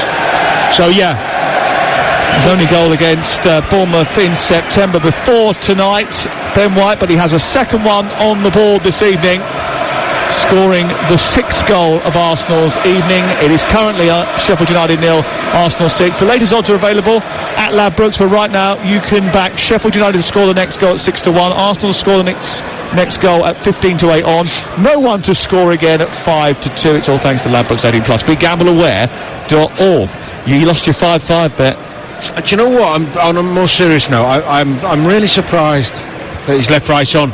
Jorginho sitting in there, not having to do too much running, keeps the ball moving nice and comfortably. He hasn't played that much this season. Rice plays so much, he's still bombing forward, making runs. Look, protects your best asset. He does look like he's enjoying himself, though. Yeah, but just because you're enjoying yourself doesn't mean it's the right thing to stay on when you've got you would have been moody if you were having a good game like he is tonight, running the show, scoring goals, assisting goals, you're winning 6-0 away from home, you know you might get another one. You'd be moody if someone took you off, wouldn't you? Yeah. But it's a compliment. Especially when you walk off in a mood and the manager says, I need you, I've got to save you. Yeah. It makes you feel good, bit of ego boost. Yeah. And you get a good clap when you come off. Yeah. Well, he's definitely going to get one of those tonight because he has been terrific. Arsenal have been terrific. There's no doubting their quality as they give the ball away. Partey's first touch actually was not a very good one, giving it straight to Harmer, and it's invited a Sheffield United counter-attack. Sousa's squeezed it out towards his near side. Declan Rice has come across to cover. They've won it back from Bogle, and then it's all the way to Raya, who will kick clear upfield, looking for Havertz, who actually is the only player forward at this moment in time. Goes back to Gerbic. And he looks sharp, Havertz, doesn't he? He looks like he's really at his best physically. He's playing very well, I think. Yeah. He's scored now, 3 and 3 for Arsenal in the Premier League. He has assisted goals as well tonight. He's been important for them. Well, he's going to have to be, especially because it doesn't look like Martinelli. That doesn't look like a few days, that one. That looks a bit worse than that, unfortunately. Well, I might hope I'm wrong for his sake. Yeah, well, once you get one back, you seem to lose another. That seems to be the way of the Premier League this season, doesn't it? And Jurgen Klopp bemoaning that as well. Sheffield United have it deep inside their own half. 67 minutes on the clock. It's Sheffield United 0, Arsenal 6. And that's the latest at this moment in time. By no means will it be the final act, I don't think, in front of goal. I think there'll be more between now and the end. See, the other thing I'm a bit bemused by is go on. Why Chris Wilder stood out in the technical area, how he thinks he can help the players from there now when they're 6-0 down. Surely you'd be sitting back in your dugout and seeing which players have got your back, which players are going to put it in for you and who are going to react to this performance. Yeah, but Danny, if he was sitting down and not doing anything, he'd be getting pelters from the fans and not trying to influence proceedings, wouldn't he? He's not going to win either way, is he? Yeah, fair point. I still wouldn't be stood out there. Not in the rain anyway. Exactly. I'd have a brolly. You wouldn't. You got no air to miss up. I know. Here is Jesus on the near touchline. Back on halfway is Declan Rice. Rice, who's hoping to be part of that England squad, will be part of that England squad for the Euros. Sends it out wide towards Vieira, and Osborne have just played him offside, so it's going to be a free kick in the left full-back position as a result of it. Do you want to go back to that question about competing with Premier League teams? Do you think there is a little bit of an issue that the gap between the top of the Championship and the bottom of the Premier League is getting too big? It does feel that way. There has been obviously teams in the past who've come up and done really well and planned well and recruited well, but it does seem to be getting harder. Yeah, I think it's a fair point. And maybe there has to be a rethink or a look at how that can change. Well, this is all about this new deal that they're talking about with the Premier League giving money, filtering it down the pyramid. Yeah, it's a difficult one, isn't it? Because generally your best players won't stay when you drop switch because they want to play in the Premier League, and understandably so. Jesus has it on halfway. It's tucked out towards the far side. Into Cedric. Cedric steers it back to Saliba. And Arsenal have enjoyed quite a silk road down that right side during the course of the game so far. He might have just lost a little bit without Ben White bombing on down that right side. He was very good at doing so in this game. He's rewarded with a goal in the match in assist 2 as it's flicked forward by Cedric in towards the right hand side. Across comes Trusty and puts it into row Z. Luckily that there is someone in that row. There's some rows that haven't got people in anymore, but there was someone there. There's a good number that have stayed. So it's been impressive actually, because it could have been, the old pulling the plug out of the sink, couldn't it? Talking of brollies, have you got one? No. You've got to get to the station, haven't you? No. Oh, you stay in a hotel? No. All right. Getting picked up. Oh, okay.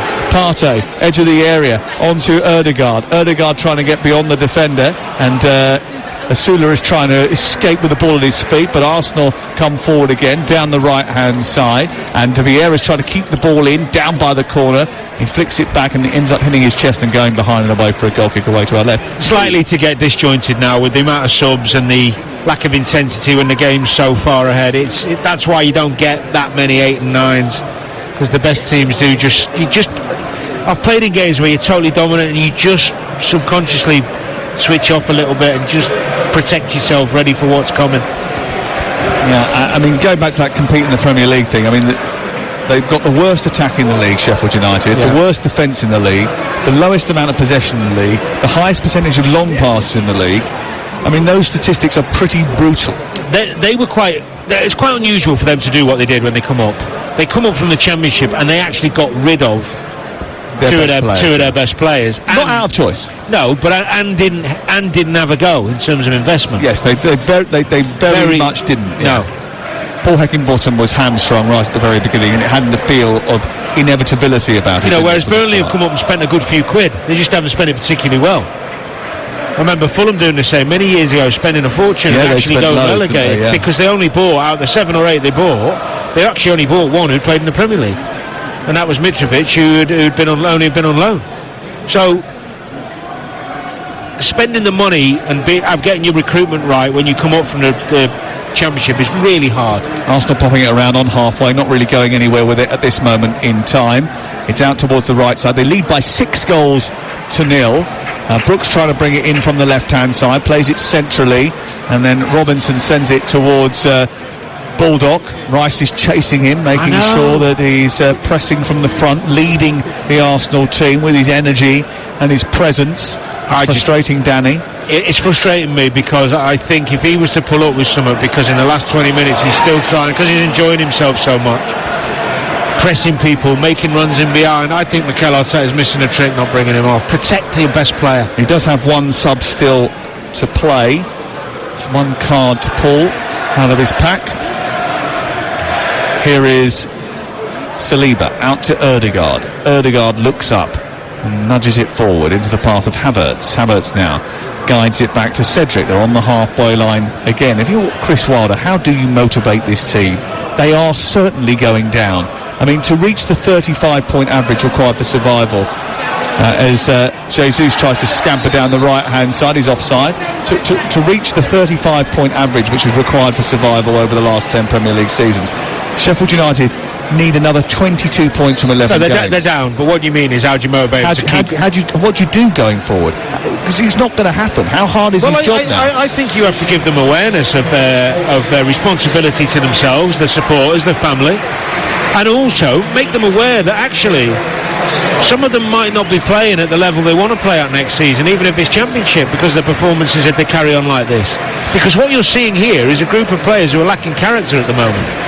Well, the good news for you and for Arsenal and for Declan Rice, he's been protected by his manager. 73 minutes on the clock. He's been replaced by Leandro Trossard as Arsenal look to protect their best assets. They've taken off Rice, Saka, Jorginho, White, and unfortunately for them, they've had to take off Martinelli because of an injury. Yeah, that's the only downer for them on the night, isn't it? Apart from that, it's been a pretty perfect evening in Sheffield for Arsenal. Sheffield, the city that gave birth to the first, or if not the first, certainly the first registered football club. Havertz dropped into midfield, Jesus through the middle, Trossard on the left. And that's how it looks at this moment in time, with Havertz now on the ball on halfway, attacking the goal away to our left. Sheffield United with 5 strung across the back, trying to ensure that the damage that has already been done doesn't increase. They're already sinking fast towards the relegation zone and to the Championship, bottom of the table, stranded at this moment in time. And Arsenal have scored a flood of goals tonight. Are they already over the lowest points ever relegated, Sheffield United? Yes. They are already past that, Yeah. okay. No one wants that record, do they? No, but they might concede more goals than anybody else have ever done. In fact, it looks increasingly likely the way things are going. What's the difference with that, Sam? At this moment in time, 89 goals was the record set 16 years ago. They're on course at the current rate of exposure to concede 95. Yeah, they can't. They won't. We can't keep conceding 5 every game. You didn't expect me to have an answer for you there, did you? No, I knew you did. I set you up because I feel bad because I've been on you a bit tonight, and I feel like you've been victimised. Do you? No, that's okay. I can handle it. I've got a thick skin. You've got thick hair. See, and you've gone back in again. You just couldn't help You yourself. just keep throwing them up. Well, that's what partnerships do. Yeah, that's Danny, true. you know. That's true. I set them up, you knock them out of the park. Here is Saliba, back to his goalkeeper. Teamwork makes the dream work, mate. That's right. Here is Saliba down the far side until one of the team goes to HR. Here is Partey out to Ødegaard, up to the halfway line. Ødegaard gets it back to Saliba, and Saliba comes in field. Still 6-0 to Arsenal with 15 tepid minutes still to go. You just wonder how far Arsenal would be ahead if they didn't have December on their record. Here is Saliba down the right, all space for Jesus, who's got in between the lines. He pulls it back instead of shooting, and really he should have hit it first time. He didn't, and he wins only a corner when he should have scored a certain goal. Danny. Do you know what? He is a very unselfish player, and I think at times he should be more ruthless. He's onside, smash it in the corner. I don't know what he's thinking. Well, it was slightly too unselfish, I think, from Gabriel Jesus, because a first-time finish across the goalkeeper, probably unstoppable in those circumstances. I completely agree. It wasn't as if he was too far wide. The angle wasn't exactly against him. It was a chance for Arsenal to extend their lead. They have a corner, which will be taken over on the far side by Fabio Vieira, new taker because Rice is now absent.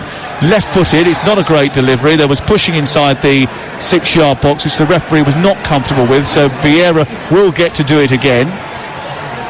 And he's had a word with Havertz and with Robinson inside the penalty area here. I think we've talked about this before, Sam. Yes, we have. Go on, I know what you're going to say. Yeah, why does the referee warn them? Why not just let them do what they've got to do and then make a decision either way if it's a free kick or a penalty?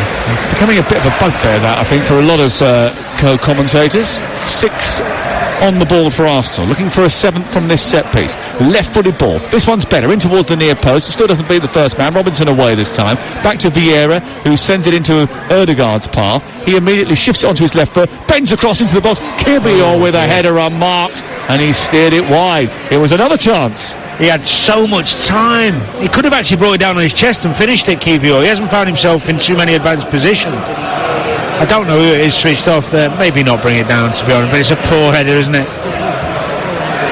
Yeah, and one of the things that the Arsenal side have done recently is change the picture in terms of goal difference. They were 8 goals scored behind Manchester City on January the 1st. They'd conceded more than Liverpool.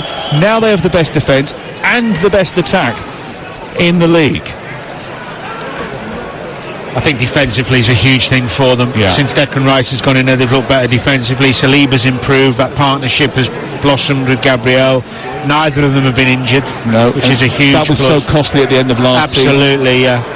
And of course, Jorginho adding some extra stability at times, especially in the big games. Arsenal trying to play their way out of the back. They do that into Partey, who sets the ball into Ødegaard, edge of the area. Now they're out on the left-hand side and they're coming forward with 5 on 4. If they get the pass right, Kivior didn't. And the door was closed very quickly. And it's headed away by Bogle out on this near side. It remains 6-0 to Arsenal. Live on TalkSport tonight. And we're here with Now. And don't forget that with Now, you can watch all the Sky Sports action without a subscription, just by quite simply getting a Now membership.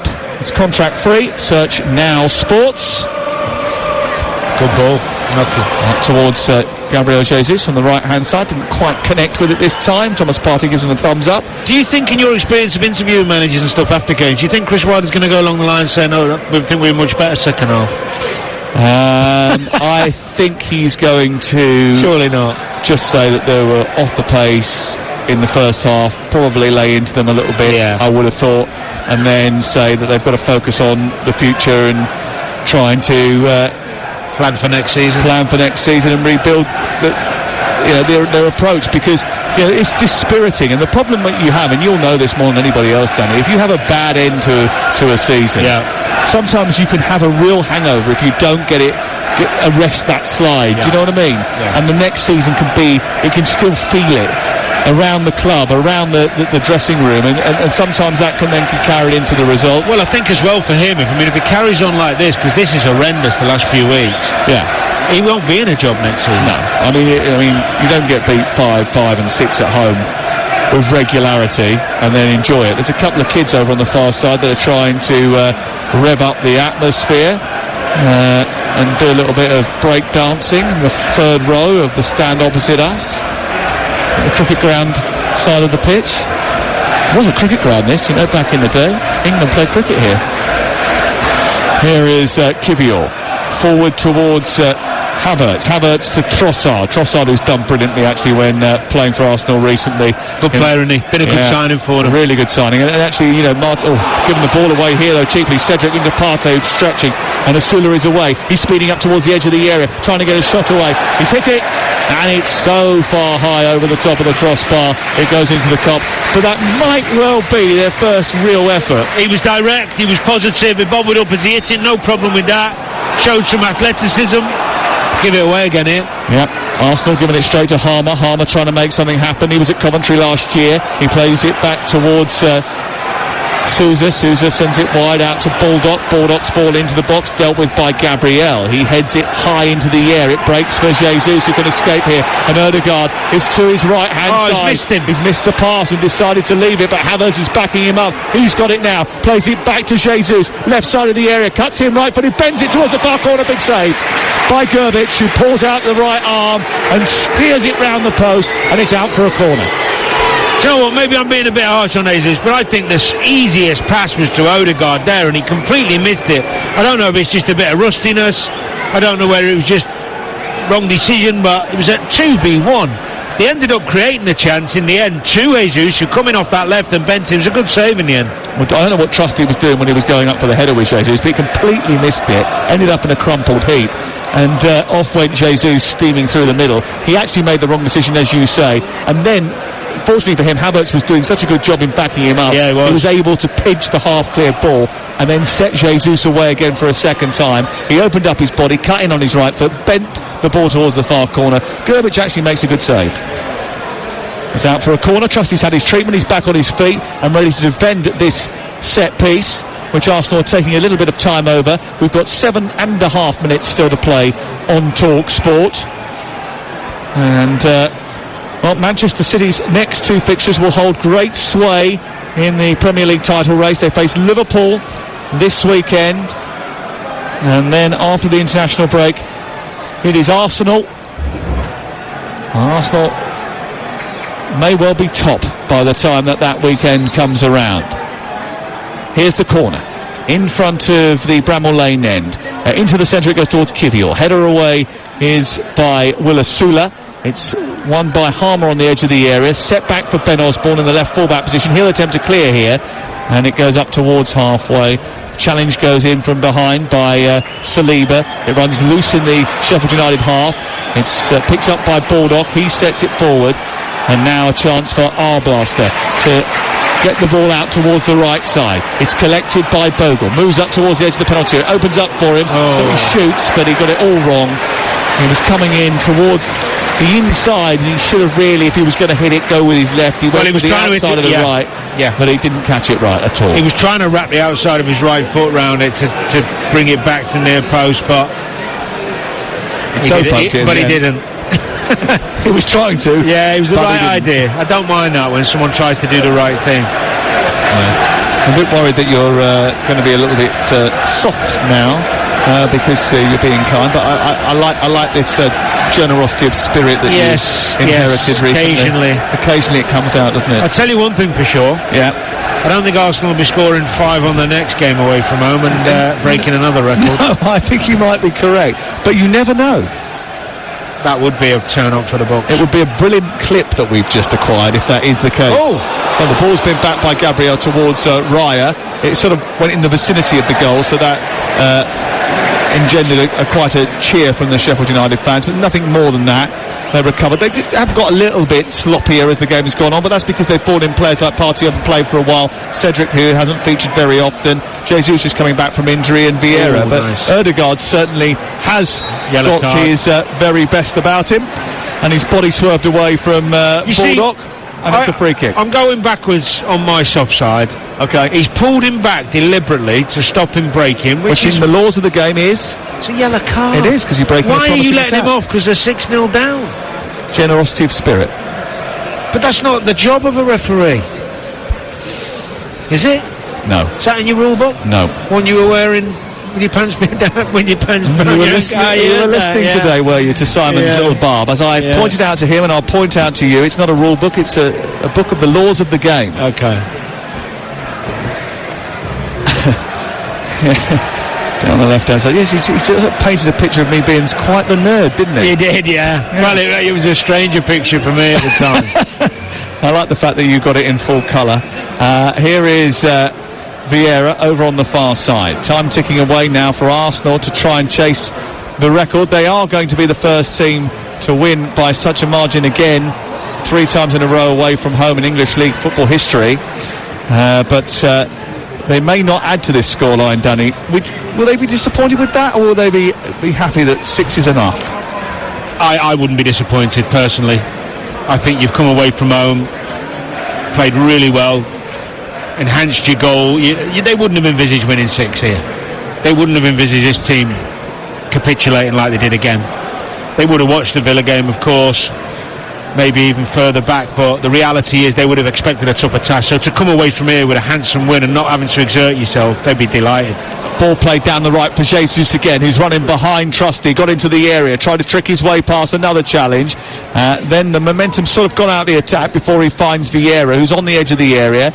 It's back to Kivior, now on to Trossard. Trossard, who tries to scoop it into the box. Trusty heads it into the air, might run loose here. Vieira goes up with Robinson. Robinson sort of rather... a hodgepodge of an attempt at a clearance, but eventually gets it out of the box. Cedric goes down the right, he looks to take on Brooks, gets the cross into the centre. Trusty away with a header again, drops for Thomas Partey, and then on to Havertz, edge of the area, keeps it well, back into Partey. Partey looks up, flicks it over the top. Jesus is onside here, just does a little Cruyff turn into the penalty area, and another one as well, being a little bit over elaborate, and then eventually the official on the far side lifts his flag up and says, actually, I did think it was offside initially. I think the other thing we didn't mention, and we're maybe assuming, is that, of course, Martinelli, we look like he hurt his ankle, but the substitution of Saka at half-time. Well, we hope that that's not an injury.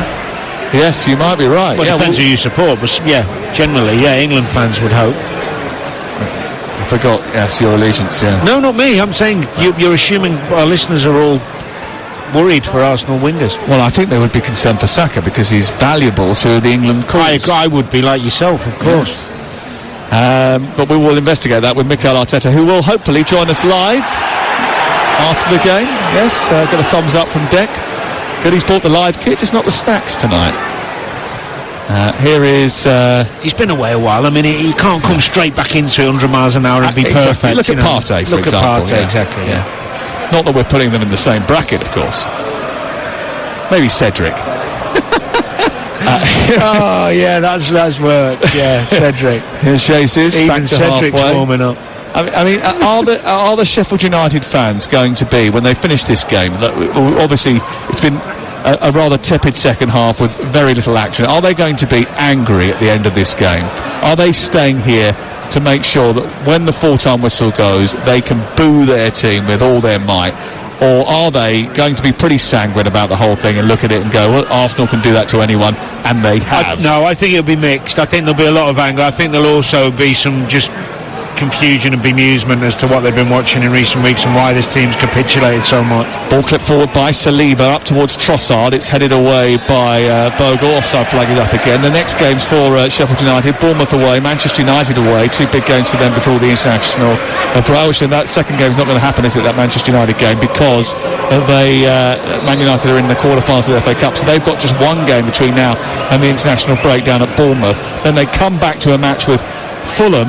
Then we've got live on Talk Sport their game at Anfield with Liverpool on the Thursday of the week, where we've got 10 live games for you at the beginning of April. At the moment, they don't look like they can win a game. They really don't.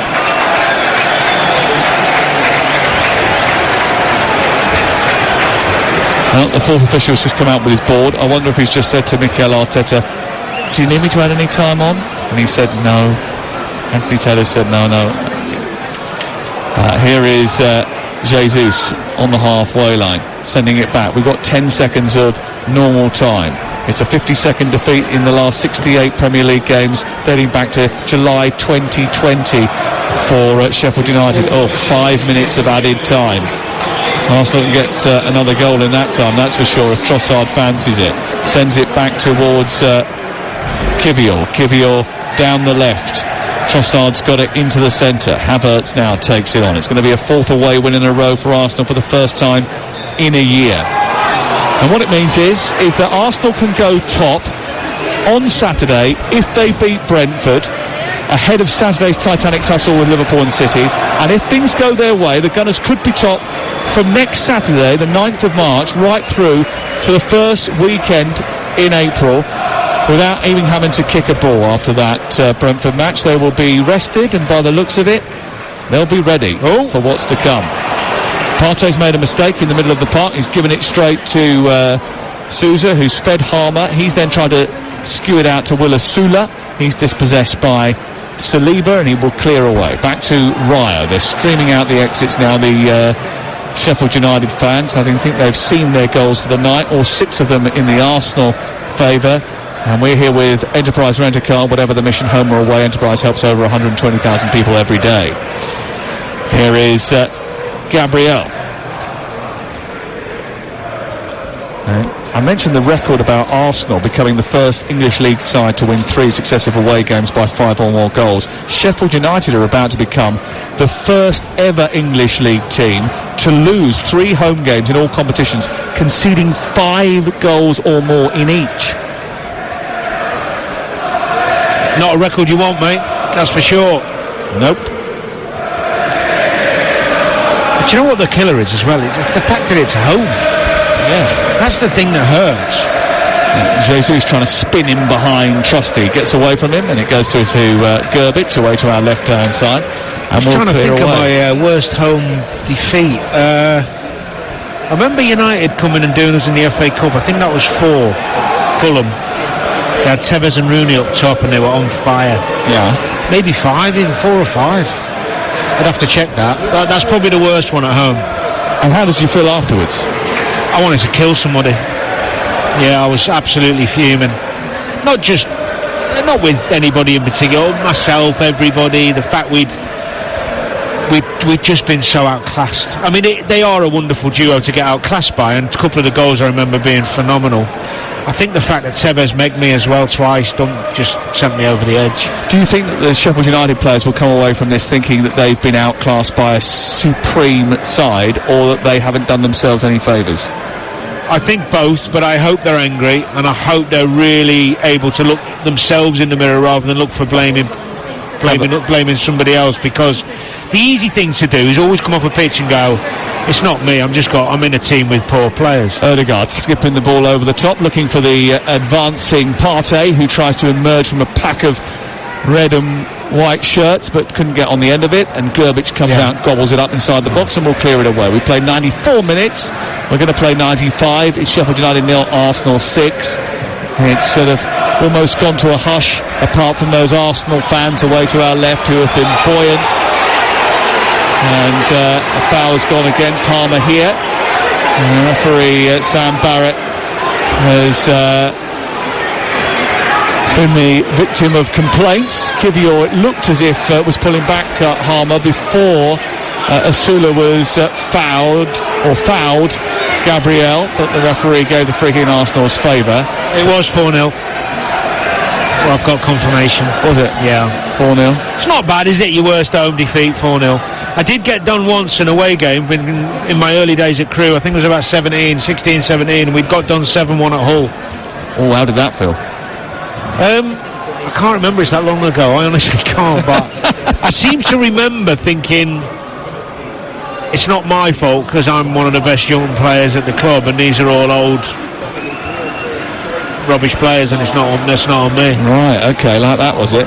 No wonder you made it with that sort of self-belief. I'm joking. I actually remember thinking this is a really different world. I mean, what I'm used to playing. I got to admit, watching this game, this is a really different world to anything I've seen in a very long time. Because I mean, this is, we're walking around here, just passing the ball around Arsenal, not really doing anything. Even from the first few minutes when they were up for it and popping the ball around at rapid speed, they were humiliating Sheffield United. As the ball goes wide towards the left, towards Havertz, and that's the end of the game. Listen to the reaction. Well, the basement blades have been bashed up by an awesome Arsenal, who have now scored 17 goals in their last 3 away games. They know it's going to be a stretch, but they are in this 3-way title tussle, and there may be a few unexpected pitfalls yet for the unsuspecting. This weekend, Liverpool went first. They won and stayed number 1. City went second, they stayed second, just a point behind, and Arsenal went third, blipped the boys from Bramall Lane with an absolute goal glut and stay third, just a whisker off City, but boy have they enhanced their goal difference. It's as it was until next week when the top 2 meet after Arsenal have had the chance to go top, and on this evidence they surely will. What an epic battle we have unfolding for the right to be called the Premier League champions. Arsenal more than in that conversation. Sheffield United will only be thinking about their impending relegation, which is now almost certain. Sheffield United 0, Arsenal 6.